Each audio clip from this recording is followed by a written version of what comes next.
Alors, merci, hein, Cara Marie, hein, d'avoir assuré la première partie de notre masterclass. Alors, je vais vous entretenir sur les deux prochaines parties, en commençant bien sûr par celle-là, qui s'intitule Choisir ses réseaux sociaux, adapter sa présence selon sa cible. Alors, l'objectif ici est, tout en prenant en considération la spécificité de chaque réseau social, d'adapter sa stratégie de contenu à chaque réseau social, bien évidemment, afin d'atteindre notre cible. Le but est de transmettre le bon message au bon moment et à la bonne cible, en fait. Donc, on va tout de suite s'intéresser aux spécificités propres à chaque réseau, en commençant bien évidemment par Instagram. Voilà, désolé, voilà. En commençant bien évidemment par Instagram. Instagram qui est un réseau social via lequel on partage notre style de vie, hein, ça il faut le dire tout de suite, à travers des vidéos, des vidéos, des reels, des carousels, etc. Un réseau social idéal pour les créatifs. Donc voilà, pour ceux qui font de la danse, création de contenu, conception visuelle, conception graphique, etc. Et il faut dire que les utilisateurs de ce réseau sont plutôt jeunes. Ça, voilà. Donc, tout ceci, en fait, dans le but de promouvoir notre marque, d'avoir, disons, de la notoriété, de gagner en notoriété et aussi d'engager notre communauté. Et bien sûr, fidéliser cette dernière. Ça, c'est très important. Donc, s'agissant de Facebook, quant à lui, permet en fait de toucher, on va dire, une audience plus large et variée en proposant du contenu tel que des vidéos, des articles de blog, par exemple. Vous avez un site web, vite fait, on va dire le site web de Wise Academy, quand on publie un article sur Wise Academy. En le mettant sur Facebook, on va en fait rediriger notre audience vers notre site web, ce qui génère du trafic. Et là, il faut le dire tout de suite que Facebook est le réseau social qui génère le plus de trafic vers les sites web. Ça, je vais vous le prouver tout à l'heure avec les données chiffrées.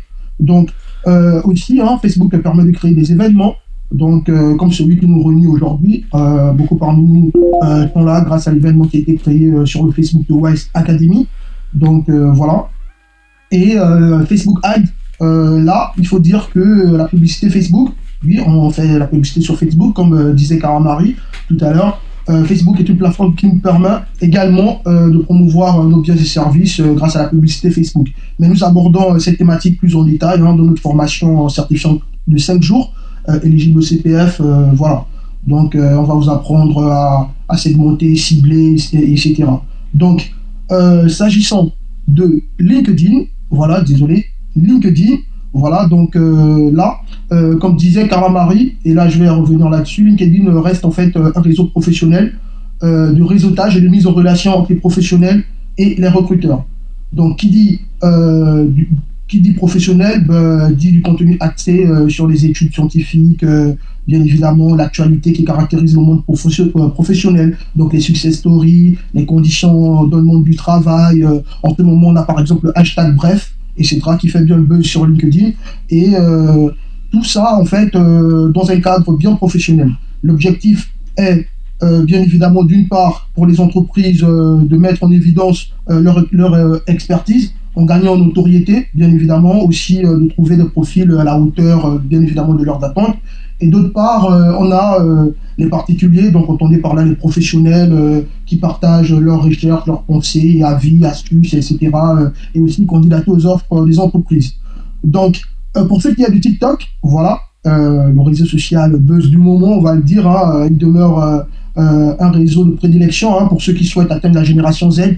Donc, entendez par là celle née à la fin des années 90, donc les moins de 30 ans. Et qui dit génération Z dit vitesse. Ah ouais, dit vitesse, car c'est une génération qui passe le plus de temps déjà sur les réseaux sociaux, toujours connectés, etc., et qui se lasse très vite. Donc, c'est-à-dire que si notre contenu n'est pas approprié, ou du moins ce n'est pas pertinent, tout de suite on passe à autre chose. Parce que sur TikTok, ça va vraiment vite. Parce que bien évidemment, comme je le disais tantôt, c'est la génération Z, c'est une génération qui passe rapidement à autre chose. Voilà. Donc, le contenu approprié pour ce réseau demeure sans doute des vidéos. Donc, on est sur des vidéos, des reels, en même temps des vidéos courtes sur TikTok. On surfe sur des trends, des challenges, voilà, etc. Donc, dans le but de gagner rapidement en notoriété, en visibilité, de devenir viral en éclatement de doigts, d'engager rapidement sa communauté. Ça, c'est une réalité. Hein. Sur TikTok, il suffit de poster la bonne vidéo sur la bonne trend et tout de suite, on devient viral. On a des abonnés, etc. Et pour les garder, bien évidemment, il faut interagir quotidiennement, etc. Et proposer du contenu pertinent. Donc, pour ce qui est de Twitter, bon, Twitter reste un réseau axé sur le point news. Hein. Entendez par là l'actualité quotidienne. Hein. Donc, et qui dit actualité dit partage d'opinion à travers des tweets, des images et des liens vers les articles. Hein.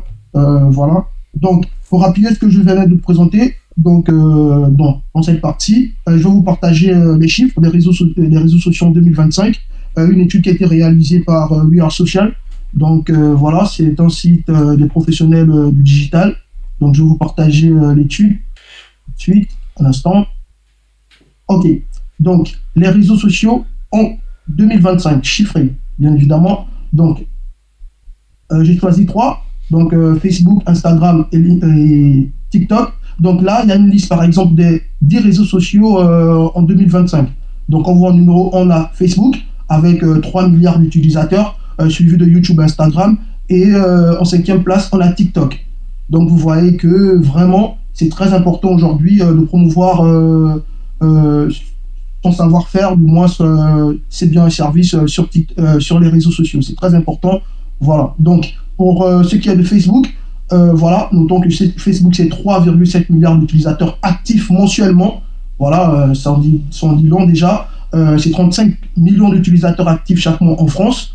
63,5% d'utilisateurs ouvrent l'application quotidiennement. Donc, c'est une communauté qui est toujours active sur ce réseau social-là. Et on va tout de suite dire que 63,9% du trafic web issu des réseaux provient de Facebook. Je vous le disais tantôt, quand je parlais du fait que Facebook permettait de publier des articles qui vont rediriger votre communauté vers votre site web. Et là, tout de suite, on a des données chiffrées comme quoi 63,9% du trafic web mondial issu des réseaux sociaux, en fait, provient de Facebook. Et Facebook reste la 4e application la plus téléchargée dans le monde en 2024.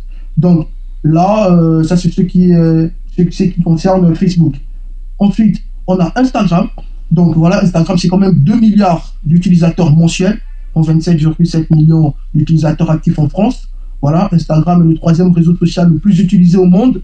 Et là, on va dire que le temps moyen d'une visite sur Instagram est de 8 minutes 11. Donc, il faut dire que quand même, voilà, les gens passent du temps quand même sur Instagram. Hein. Et Instagram est la plateforme préférée, du moins de 7,6% des utilisateurs. Ça, c'est quand même une donnée assez pertinente. Et pour finir, TikTok, voilà. TikTok, c'est 1,59 milliard d'utilisateurs actifs mensuellement. Donc là, c'est quand même beaucoup. Et voilà.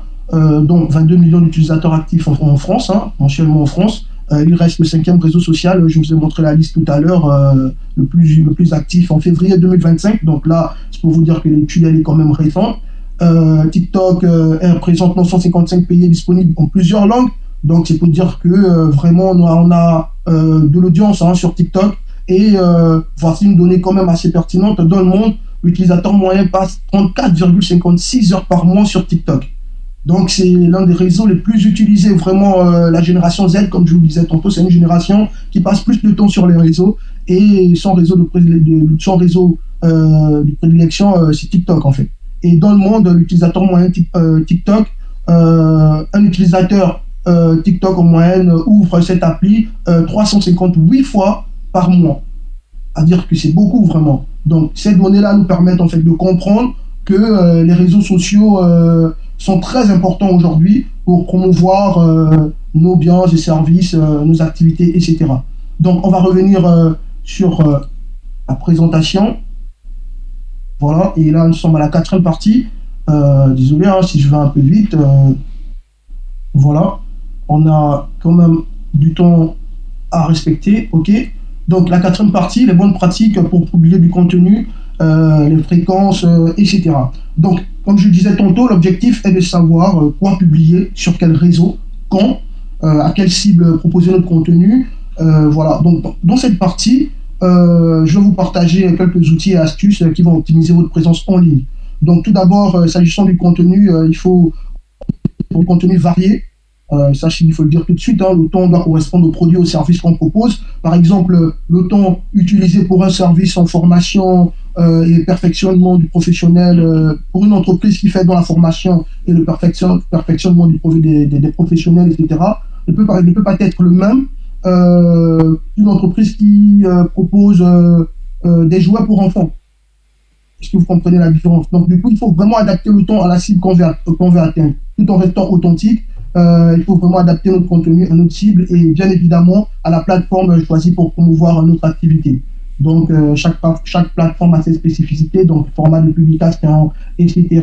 Et l'algorithme aussi booste certaines publications, etc. Donc, il faut vraiment prendre en considération. Donc, n'hésitez pas à proposer du contenu qui va inciter votre communauté à interagir. Hein. Donc, on parle là des jeux, des quiz, des jeux concours, etc. Vraiment, l'interaction dans le monde du digital, c'est très important en fait. Ça permet vraiment de discuter avec sa communauté, de faire vivre sa communauté, parce que on a quand même, comme disait Carla Marie, on a des plateformes qui ont des millions d'abonnés, 10 likes et zéro commentaire. Ça, c'est une réalité. Donc, c'est-à-dire que la communauté, et là, tout de suite, ça montre, et là, je reviens sur ce que disait Carla Marie, que sur les réseaux, il ne faut pas toujours prendre en considération les chiffres. Parce que là, tout de suite, ça montre que, voilà, avec tout ce qui se passe aujourd'hui, on a des abonnés fake, le contenu n'est pas assez pertinent, et notre communauté n'existe quasiment pas.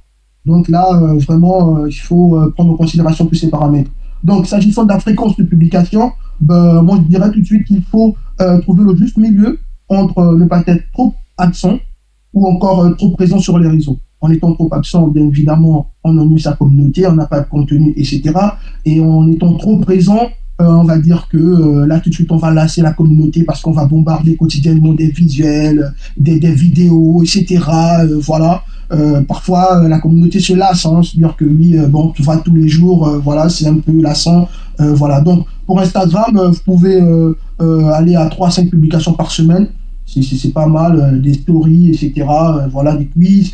Facebook, 1 à 3 publications, c'est très important aussi.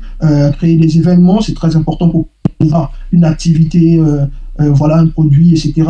LinkedIn aussi, voilà, 2 à 3 publications par semaine. Il faut être quotidiennement présent sur LinkedIn afin de ne pas perdre, du moins, parce que l'algorithme de LinkedIn, en fait, quand on publie quotidiennement, ça nous met en avant, en fait. Ça nous met en avant, donc du coup, on reçoit des visites sur nos profils, etc. Donc du coup, si on baisse le rythme de la fréquence de publication, tout de suite, on baisse aussi notre visibilité. Donc, TikTok, c'est la même chose. Hein. TikTok, par contre, TikTok, c'est la génération Z, voilà. Donc, il faut aller à 3 à 5 vidéos par semaine. Et les vidéos, voilà, sont c'est le contenu le plus approprié pour TikTok. Voilà, donc 3 à 5 vidéos par semaine. Bien sûr, on s'en sur les tendances. Voilà, les trends, etc.